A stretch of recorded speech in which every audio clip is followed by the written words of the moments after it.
Welcome to The Explainer.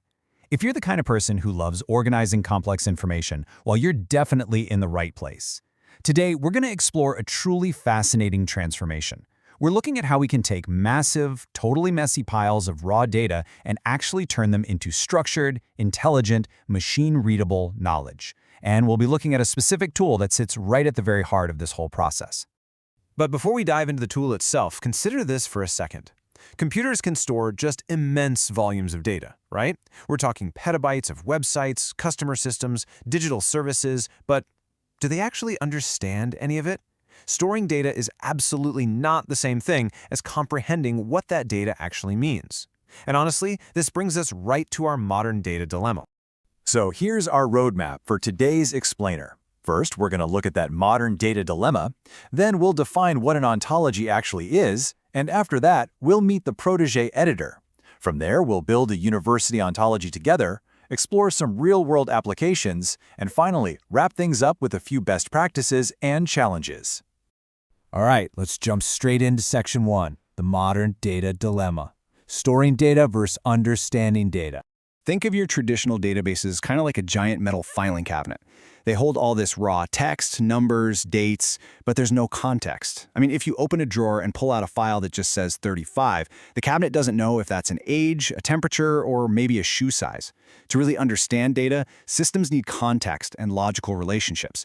They need to know that 35 relates to a patient and represents their age. It's that context that allows systems to accurately interpret information, much like the human brain does. Moving on to Section 2, what is an ontology? Bridging the gap between data and meaning. So to actually bridge that gap, we use something called an ontology.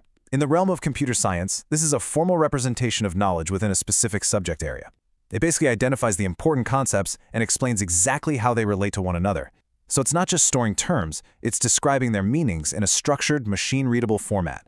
It's giving the computer a blueprint of how things connect. Now, an ontology is built out of a few distinct building blocks. First up, you have classes. These are your general categories, like a student or a lecturer. Then you have individuals, which are the specific examples of those classes, so like John or Sarah. We connect all these pieces using object properties, which define the relationships between concepts, and data properties, which attach specific attributes, like a student ID or a date of birth. And finally, we have axioms, which are logical statements about these concepts, and restrictions, which act as the rules, like a rule stating that a postgraduate student literally must be enrolled in a postgraduate program. Okay, Section 3, meet the Protégé editor, the open source solution by Stanford University. Because, let's be real, writing out all those classes and axioms manually in code would take absolute forever. Enter Protégé. It's a free, open-source visual editor developed by Stanford University, and it is a total game changer. It comes in two main flavors. You've got Protégé Desktop, which you install locally. This one is a real powerhouse, suited for advanced reasoning, complex knowledge models, and individual developers. On the flip side, there's Web Protégé. This one is browser-based, and it's specifically designed for collaborative development, remote teams, and shared access, where people need to discuss definitions in real time. Section 4. Building a university ontology, putting concepts into practice.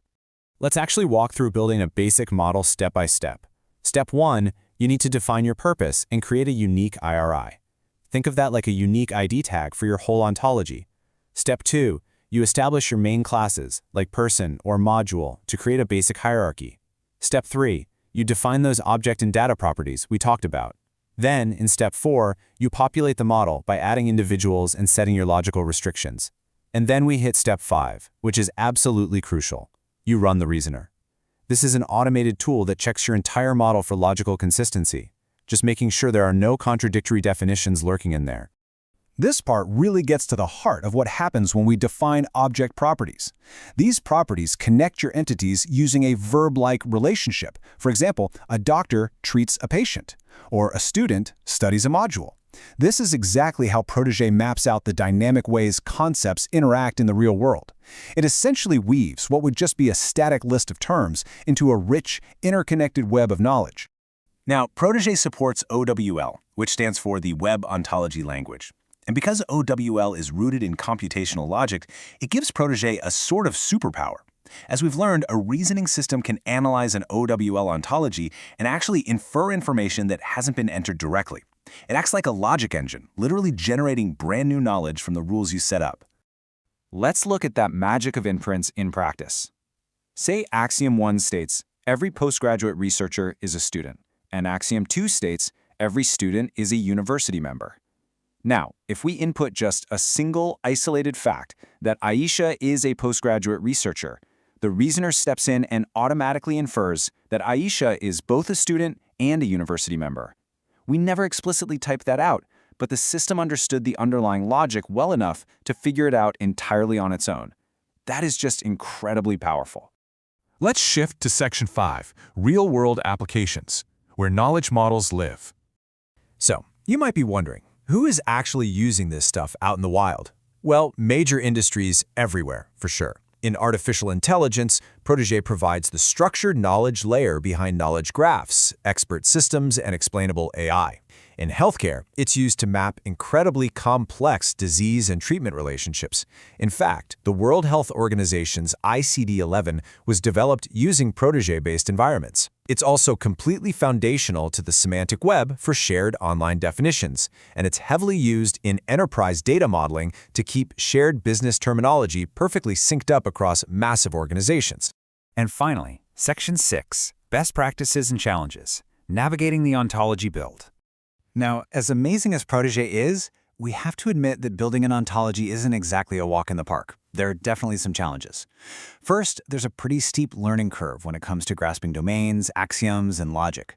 You also have to make some really complex design choices, like deciding whether a concept should be a full class or just a property. Also, large ontologies demand serious processing performance. They can be heavy on your hardware. But honestly, the biggest hurdle is subject expertise. You could build a technically flawless, perfectly logical model, but without a real subject expert guiding it, it could be entirely conceptually incorrect. To overcome those hurdles, there are a few best practices for success that you should keep in mind. First, always define your scope clearly so you don't end up overcomplicating things right out of the gate. Here's a massive tip. Begin with competency questions. Literally write down the exact questions your ontology must be able to answer, like which lecturer teaches each module, and let those questions guide your design. Always start with a simple model. Use clear verb-based naming conventions, like teaches course. Reuse existing ontologies whenever you possibly can so you aren't reinventing the wheel. And lastly, always involve domain experts in the process. So as your industry generates increasingly complex data, you're left with a pretty big choice. Are you just going to keep building a bigger filing cabinet, endlessly hoarding data without any real context, or are you ready to build a brain? That wraps up our explainer for today. Keep learning, keep structuring that knowledge,